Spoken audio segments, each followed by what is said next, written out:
أنه يجب أن ننتصر للحرية ولاحترام الحياة الشخصية ولممارسة هذه الحريات دون أن تتجاوز هذه الحريات الفضاء العام.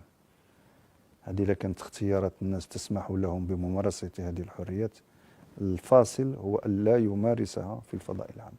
علاقات جنسية رضائية بين راشدين بدون عنف وبدون كذا، في ماذا تعني المجتمع؟ ولكن كيخص احترام المجتمع واحترام الفضاء العام. إذا اللي كيفطر بينه وبين الله ولكن ما يستفش مشاعر الناس في الشارع العام. إذا نحن كذلك كنقولوا لهاد الحرية اللي بغاو يمارسوا هذه الحريات ما يعتدوش على حريات الآخرين.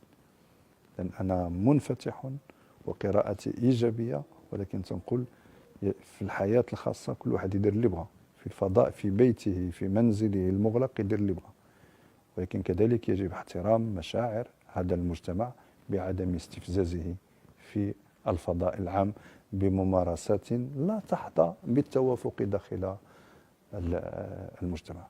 منظومة الحريات منظومة مقدسة ندافع عنها، وكل واحد يمارسها بالصيغة التي تناسب قيمه وقناعاته، ولكن يجب أن يستحضر الجميع أننا مجتمع مسلم محافظ تحكمه قيم، ويجب اللي بغى يدير هذا الشيء يديرو، ولكن يحترم المجال العام والشارع العام والحياة العامة، وما نقوموش باستفزاز